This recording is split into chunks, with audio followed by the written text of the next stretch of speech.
Hi everyone, this is from SEBI IAS Academy. இன்னைக்கு நம்ம Dinamani news பேப்பரில் இருக்கக்கூடிய கரண்ட் அஃபேர்ஸ் பார்க்கலாம்.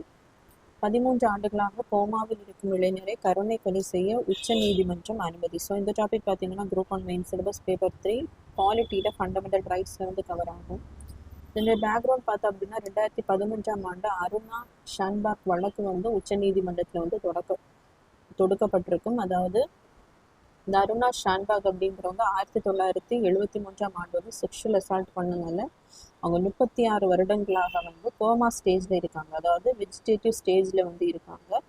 அவங்களால இங்கே என்ன பண்ண முடியாது அப்படின்னா கோமாலேருந்து திரும்ப வர முடியாது அப்படிங்கிற சுச்சுவேஷனில் இருக்கிறதுனால அவங்களை வந்து கருணை கொலை பண்ண வேண்டும் அப்படின்னு சமூக ஆர்வலர் ஒருவருங்க வந்து உச்ச நீதிமன்றத்தில் வந்து வழக்கு தொடுத்திருப்பாங்க. ஸோ அதன் அடிப்படையில் பார்த்தீங்கன்னா 2011ஆம் ஆண்டு வந்து சுப்ரீம் கோர்ட்டு யூத்தானேசியான்னு சொல்லக்கூடியது கருணை கொலை. ஸோ இந்த மாதிரி கோமா ஸ்டேஜில் இருக்கக்கூடியவங்க இனி உயிர் வாழ முடியாது அந்த சுச்சுவேஷன் வந்து அவங்களே கருணை கொலை பண்ணலாம் அப்படின்னு சொல்லக்கூடியது தான் யூத்தானேசியா. இதில் பார்த்தீங்கன்னா 2 டைப் உண்டு. ஒன்று வந்து ஆக்டிவ், இன்னொன்று வந்து பாசிவ் யூத்தானேசியா. ஸோ ஆக்டிவ் அப்படிங்கிறது அவங்களுக்கு கோமா ஸ்டேஜில் இருக்கிறதுனால ஃபுட்டு மெடிசின்ஸ் எல்லாம் கொடுத்துட்டே இருப்பாங்க. அதில் ஏதாவது உயிரை எடுக்கக்கூடிய அந்த மருந்தை வந்து மிக்ஸ் பண்ணி அவங்கள கொல்றதா என்னதுன்னா ஆக்டிவ் யூத்தானேசியா. ஸோ அதுவே பாசிவ் அப்படின்னா அவங்க கோமா ஸ்டேஜில் இருக்கிறதுனால அவங்கள எக்ஸ்ட்ராவாக அந்த ஃபுட்டு கொடுத்துட்டு இருப்பாங்க. அதே மாதிரி ஆக்சிஜன் கொடுத்துட்டு இருப்பாங்க. ஸோ இந்த மாதிரி அந்த லைஃப் ட்ரீட்மெண்ட் ப்ராசஸை வந்து ஸ்டாப் பண்ணும்போது அவங்க ஆட்டோமேட்டிக்காக என்ன பண்ணுவாங்க, இறந்து போயிடுவாங்க. அதுதான் என்னென்னா பாசிவ் யூத்தானேசியா. ஸோ அதை வந்து இந்த 2011ஆம் ஆண்டு அருணா ஷான்பாக் வழக்கில் வந்து லீகலைஸ் பண்ணியிருப்பாங்க சுப்ரீம் கோர்ட். ஆனால் அவங்கள வந்து கருணை கொலை பண்ணியிருக்க மாட்டாங்க. ஏன்னா அவங்க கூட இருந்து கேர் பண்ணவங்க வேண்டாம் அப்படின்னு அப்போஸ் பண்ணதால அதை கருணை கொலை வந்து பண்ணியிருக்க மாட்டாங்க. அதுவே 2018ஆம் ஆண்டு பார்த்திங்க அப்படின்னா காமன் காஸ் வந்து வழக்கு வந்து உச்ச நீதிமன்றத்தில் வந்திருக்கும். அதில் சுப்ரீம் கோர்ட் வந்து இந்த பாசிவ் யூத்தானேசியாவுக்கு வந்து ஒரு ப்ராடர் கான்செப்ட் வந்து கொடுத்துருப்பாங்க. அதாவது நம்ம ஃபண்டமெண்டல் ரைட்ஸில் பார்த்திங்க அப்படின்னா கான்ஸ்டியூஷனில் பகுதி 3 ஃபண்டமெண்டல் ரைட்ஸில் article 21 protection of life and personal liberty, அதாவது இந்தியாவில் சிட்டிசன்களாக இருக்கக்கூடிய மக்களுக்கு வந்து வாழ்வதற்கான உரிமையும் அந்த தனிப்பட்ட சுதந்திரத்தையும் கொடுக்கக்கூடியதான் ஆர்டிகிள் 21. அதில் பார்த்தீங்க அப்படின்னா ரைட் டு டை வித் டிக்னிட்டியை வந்து சுப்ரீம் கோர்ட் வந்து குறிப்பிட்டு அதுவுமே நமக்கு சிட்டிசனுடைய உரிமை அப்படின்னு மென்ஷன் பண்ணியிருப்பாங்க இந்த காமன் காஸ் வழக்கில் 2018. அதே மாதிரி பார்த்தீங்க அப்படின்னா உயிரோட இருக்கும்போதே இந்த மாதிரி ஸ்டேஜுக்கு கோமா ஸ்டேஜுக்கு போயிட்டோன்னா கொஞ்ச நாள் மட்டும் திரும்பி வர முடியுமா அப்படின்னு பார்த்துட்டு அவங்கள வந்து கருணை கொலை பண்ணலாம் அப்படின்னு நம்ம உயிரோட இருக்கும்போதே எழுதி கொடுக்கலாம் அப்படின்னும் 2018 இந்த காமன் காஸ் வழக்கில் வந்து சுப்ரீம் கோர்ட் வந்து ஜட்ஜ்மெண்ட் வந்து கொடுத்துருப்பாங்க. ஸோ இந்த கொஸ்டின் பார்த்தீங்க அப்படின்னா நமக்கு குரூப் 1ல் லாஸ்ட் இயர் வந்து கேட்டிருப்பாங்க. ஸோ இப்போ பார்த்தீங்க அப்படின்னா உத்தரப்பிரதேசத்தில் இருக்கக்கூடிய ஹரிஷ் ராணா அப்படின்றவர் பஞ்சாப் யூனிவர்சிட்டியில் வந்து படிச்சுட்டு இருக்கும்போது 2013ஆம் ஆண்டு வந்து மாடியிலேருந்து கீழே விழுந்து கோமா ஸ்டேஜில் 13 வருடங்களாக கோமா ஸ்டேஜில் வந்து இருக்கார். ஸோ அவருடைய உடல்நிலையில் பார்த்திங்க அப்படின்னா எந்த ஒரு முன்னேற்றமுமே இல்லை. ஸோ இதை வந்து அவங்களுடைய பெற்றோர் வந்து அவரை கருணை கொலை செய்வதற்காக சுப்ரீம் கோர்ட்டில் வந்து மனு வந்து ஃபைல் பண்ணியிருக்காங்க. ஸோ அதை தான் இப்போ சுப்ரீம் கோர்ட்டில் இருக்கக்கூடிய ஜட்ஜஸ் வந்து ஆராய்ந்து டெல்லி எய்ம்ஸ் மருத்துவரின் அறிக்கையை வந்து பார்வையிட்டு இனிமேல் என்ன பண்ண முடியும்னா அவருக்கு எந்த சிகிச்சை அளித்தாலும் அவங்களால திரும்பி இந்த கோமா ஸ்டேஜில் வர முடியாது அப்படிங்கிறத உறுதி பண்ணியிருக்காங்க. ஸோ அதன் அடிப்படையில் தான் பார்த்திங்க அப்படின்னா அவரை வந்து அந்த கருணை கொலை, அதாவது பாசிவ் யூத்தனேசியா முறையில் வந்து கருணை கொலை செய்வதற்கான அனுமதியை வந்து முதலாக உச்ச நீதிமன்றம் வந்து வழங்கியிருக்காங்க. நெக்ஸ்ட் பார்த்திங்க அப்படின்னா பள்ளிகளுக்கு பேராசிரியர் அன்பழகன் விருது வழிகாட்டுதல்கள் வெளியீடு. ஸோ இந்த டாபிக் பார்த்திங்கன்னா group 1 main syllabus paper 2 awards and ஹானர்ஸில் வந்து கவர் ஆகும். பேராசிரியர் அன்பழகன் பார்த்திங்க அப்படின்னா கருணாநிதி அவர்கள் வந்து சீஃப் மினிஸ்டராக இருக்கும்போது அவருடைய அந்த மினிஸ்ட்ரியில் எஜுகேஷன் மினிஸ்டராக இருந்தவர். ஸோ அவருடைய பேரில் பார்த்திங்க அப்படின்னா சிறந்து விளங்கக்கூடிய அந்த பள்ளிக்கூடங்களுக்கு வந்து பேராசிரியர் அன்பழகன் விருது வந்து 2022ஆம் ஆண்டிலிருந்து வந்து வழங்கப்படுகிறது. ஸோ எதன் அடிப்படையில்னு பார்த்திங்கன்னா கற்றல் கற்பித்தல், ஆசிரியருடைய திறன், தலைமைத்துவம், மாணவர் மேம்பாடு, பொது தேர்வு, திறனறி தேர்வு, பள்ளி மாணவர் பங்கேற்பு, தினசரி கற்றல் நிகழ்வுகள், இதையெல்லாம் என்ன பண்ணுவாங்கன்னா சர்வே பண்ணி தான் இந்த விருதானது வழங்கப்படுகிறது. ஸோ அதற்கான வழிகாட்டுதல்கள் வெளியீடு பார்த்தீங்க அப்படின்னா தமிழக அரசால் வெளியிடப்பட்டுள்ளது. ஸோ இதற்காக பார்த்தீங்க அப்படின்னா குழு அமைக்கப்பட்டு டிஸ்ட்ரிக்ட் வைஸில் வந்து குழுக்கள் வந்து அமைக்கப்பட்டு ஸ்டேட் வைஸ்லேயும் குழுக்கள் அமைக்கப்படும்.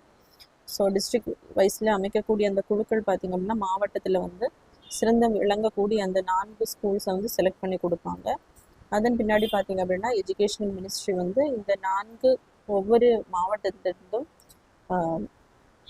தேர்ந்தெடுக்கப்பட்ட அந்த 4 பள்ளிகளில் 2 பள்ளிகளுக்கு பார்த்திங்க அப்படின்னா இந்த பேராசிரியர் அன்பழகன் விருதானது வழங்கப்படும். அப்போ டோட்டலாக பார்த்திங்கன்னா தமிழ்நாட்டில் வந்து 38 மாவட்டங்கள் இருக்குது. இதிலிருந்து ஒவ்வொரு மாவட்டத்திலும் தலா 2 பள்ளிகள் வீதம் 76 பள்ளிகளுக்கு இந்த பேராசிரியர் அன்பழகன் விருதானது 2022ஆம் ஆண்டிலிருந்து வழங்கப்படுகிறது.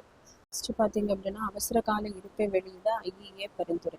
ஸோ இந்த டாபிக் பார்த்தீங்கன்னா group 1 main syllabus paper 3 India and world international ஆர்கனைசேஷனில் கவர் ஆகும். ஸோ ஐஇஏ அப்படிங்கிறது international energy agency, organisation for economic cooperation and development அமைப்பின் கீழே இருக்கக்கூடிய ஒரு ஏஜென்சி. இது வந்து 1974ஆம் ஆண்டு வந்து தொடங்கப்பட்டிருக்கும். ஹெட் குவார்ட்டர்ஸ் பார்த்திங்க அப்படின்னா ஃப்ரான்ஸில் இருக்கக்கூடிய பாரிஸ். ஸோ இதில் வந்து நிறைய உறுப்பு நாடுகள் யுனைடெட் நேஷன்ஸ் மாதிரியே இருக்கக்கூடிய ஒரு அமைப்பு தான் organisation for economic cooperation and development.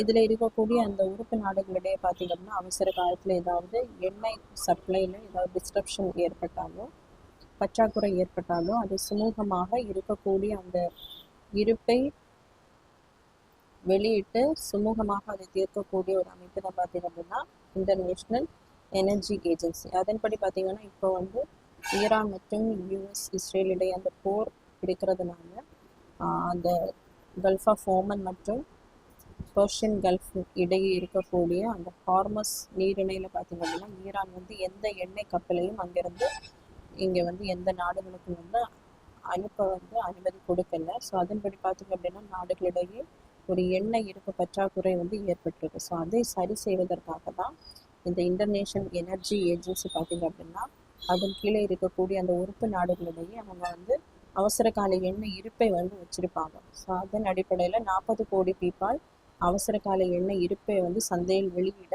அவங்க வந்து அறிவுறுத்தியிருக்காங்க. இப்போ நெக்ஸ்ட் பார்த்திங்க அப்படின்னா தேர்தல் ஆணையரை பதவி நீக்க தீர்மானம், நாடாளுமன்றத்தில் நோட்டீஸ் தாக்கல் செய்ய எதிர்க்கட்சிகள் திட்டம். இந்த டாபிக் பார்த்திங்கன்னா குரூப் 1 மெயின் சிலபஸ் பேப்பர் 3 பாலிட்டியில் எலெக்ஷன் கமிஷனில் வந்து கவர் ஆகும். ஸோ சீஃப் எலெக்ஷன் கமிஷனர் பார்த்திங்க அப்படின்னா ஞானேஷ்குமார், எலெக்ஷன் கமிஷனர்ஸ் பார்த்திங்க அப்படின்னா சுக்பீர் சிங் சாந்து, விவேக் ஜோஷி.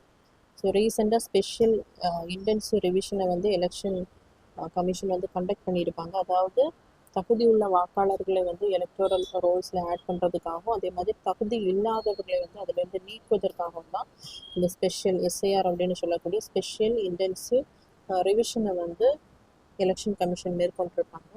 இதில் அதிருப்தி அடைந்த எதிர்கட்சிகள் பார்த்திங்கன்னா அவர் மீது பதவி நீக்க தீர்மானத்தை வந்து இனிஷியேட் பண்ணுறாங்க. ஸோ இதற்கான ப்ரொசீஜரை பார்க்கும்போது நம்ம கான்ஸ்டியூஷனில் பார்த்திங்கன்னா பகுதி 15 எலெக்ஷன் கமிஷன்ஸ்க்கான ஆர்டிகிள் 324 329 வரைக்கும். இதில் 324 தான் ஒரு சீஃப் கமிஷனரை வந்து எப்படி ரிமூவ் பண்ணணும் அப்படிங்கிற அந்த ப்ரொவிஷன்ஸ் வந்து மென்ஷன் பண்ணியிருக்காங்க. அதாவது ஒரு சுப்ரீம் கோர்ட்டை எப்படி எந்த ப்ரொசீஜரில் வந்து ரிமூவ் பண்ணுறாங்களோ அதே மாதிரி தான் சீஃப் எலெக்ஷன் கமிஷனரை வந்து ரிமூவ் பண்ணணும் அப்படின்னு ஆர்டிகிள் 324 வந்து மென்ஷன் பண்ணியிருக்காங்க. ஸோ சுப்ரீம் கோர்ட் ஜட்ஜாக இருந்தாலும் ஹைகோர்ட் ஜட்ஜ் அதே மாதிரி சீஃப் எலெக்ஷன் கமிஷனர்ஸையும் ஒரே ப்ரொசீஜரில் தான் ரிமூவ் பண்ணுவாங்க. ஸோ இந்த சுப்ரீம் கோர்ட் ஜட்ஜை வந்து எப்படி ரிமூவ் பண்ணணும் அப்படிங்கிறது ஆர்டிகிள் 124 வந்து மென்ஷன் பண்ணியிருப்பாங்க. ஸோ ஒரு ப்ரூவ்டு மிஸ்பிஹேவியர் இல்லைன்னா இன்கெப்பாசிட்டி அடிப்படையில் தான் அவரை வந்து ரிமூவ் பண்ணுவாங்க. ஸோ அதற்கான அந்த ப்ரொசீஜரை வந்து கான்ஸ்டியூஷனில் மென்ஷன் பண்ணியிருக்க மாட்டாங்க. அதுக்காக பார்த்திங்க அப்படின்னா ஜட்ஜஸ் இன்கொயரி ஆக்ட் 1968 வந்து கொண்டு வந்திருப்பாங்க. அதன் அடிப்படையில் பார்த்திங்க அப்படின்னா இது வந்து பாராளுமன்றத்தில் தான் இப்போ ஒரு சுப்ரீம் கோர்ட்டாக இருந்தாலும் ஜட்ஜாக இருந்தாலும் சரி ஹைகோர்ட் ஜட்ஜாக இருந்தாலும் சரி சீஃப் எலெக்ஷன் கமிஷனரையும் பாராளுமன்றத்தால் மட்டுமே என்ன பண்ண முடியும்னா ரிமூவ் பண்ண முடியும். இதற்கான ப்ரொசீஜர் என்ன அப்படின்னா லோக்சபாவாக இருந்தால் இதில் 100 எம்பிஸ் வந்து அந்த மோஷனை வந்து இனிஷியேட் பண்ணணும். அதுவே ராஜ்யசபாவாக இருந்தால் 50 எம்பிஸ் சைன் போட்டு அவங்க என்ன பண்ணணும்னா அந்த ரெசல்யூஷனை ஃபஸ்ட்டு இனிஷியேட் பண்ணி லோக்சபாவாக இருந்த ஸ்பீக்கர் கிட்டையும் ராஜ்யசபாவாக இருந்த சேர்மன் கிட்டையும் கொடுக்கணும். அதுக்கப்புறமா பார்த்திங்கன்னா இதற்காக ஒரு ஸ்பெஷல் இன்கொயரி கமிட்டியை வந்து அந்த தலைவர்கள் வந்து ஏற்படுத்துவாங்க. ஸோ அதில் யாரெல்லாம் மெம்பர்ஸாக இருப்பாங்க அப்படின்னு பார்க்கும்போது supreme court judge, high court chief justice, அதே மாதிரி எமினன்ட் ஜூரிஸ்ட் வந்து இதில் இருப்பாங்க. ஸோ அவங்க வந்து விசாரித்து அதற்கான அறிக்கையை வந்து சமர்ப்பிப்பாங்க. அதுக்கப்புறம் பார்த்திங்க அப்படின்னா அவைகளில் வந்து இது விவாதம் வந்து நடத்தப்படும். ஸோ அந்த டைமில் சீஃப் எலெக்ஷனல் கமிஷனருக்கு பார்த்திங்க அப்படின்னா நேரில் வந்து அவையில் வந்து விளக்கம் தருவதற்கான அந்த வாய்ப்புகளும் வந்து கொடுக்கப்படும். ஸோ அவர் தாமாக அந்த டைமில் வந்து நான் வந்து பதவி விலகிக்கிறேன் அப்படின்னு சொன்னால் அவருக்கு கிடைக்கக்கூடிய அந்த ஓய்வூதியம் எல்லாமே கிடைக்கும். இல்லைன்னா என்ன பண்ணுவாங்கன்னா அடுத்ததான் விவாதம் முடிஞ்சதுக்கப்புறம் அவருக்கு அந்த வாய்ப்பு கொடுத்ததுக்கப்புறம் ஸ்பெஷல் மெஜாரிட்டியில் லோக்சபாலையும் அந்த ராஜ்யசபாயிலும் அந்த தீர்மானத்தை வந்து நிறைவேற்றுவாங்க. ஸோ ஸ்பெஷல் மெஜாரிட்டின்னு சொல்லும்போது இருக்கக்கூடிய மொத்த மெம்பர்ஸில் வந்து பாதிக்கு மேலே கண்டிப்பாக இருக்கணும். அதில் வந்து 2/3 என்ன பண்ணணும்னா அந்த ரெசல்யூஷனுக்கு ஓட் பண்ணியிருக்கணும். ஸோ அந்த மாதிரி 2 அவையிலையும் பாஸ் பண்ணி பிரசிடென்ட் கூட அசென்ட் கொடுத்தாங்க அப்படின்னா என்ன பண்ணுவாங்க அப்படின்னா சீஃப் எலெக்ஷனல் கமிஷனரை வந்து ரிமூவ் பண்ணுவாங்க. ஸோ அந்த மாதிரி ரிமூவ் பண்ணும்போது அவருக்கு கிடைக்கக்கூடிய அந்த ஓய்வூதிய பலன் எதுவுமே கிடைக்காது. இதுவே சீஃப் எலெக்ஷன் கமிஷனர் இல்லாமல் எலெக்ஷன் கமிஷனர்ஸை ரிமூவ் பண்ணோம்னா அது யாருடைய ரெக்கமெண்டேஷன் வேணும் அப்படின்னா சீஃப் எலெக்ஷன் கமிஷனர் ரெக்கமெண்டேஷன் இருந்தாலே பிரசிடென்ட் என்ன பண்ண முடியும்னா சீஃப் எலெக்ஷன் கமிஷனர்ஸ் அல்லாத எலெக்ஷன் கமிஷனர்ஸை ரிமூவ் பண்ண முடியும் பதவியிலிருந்து.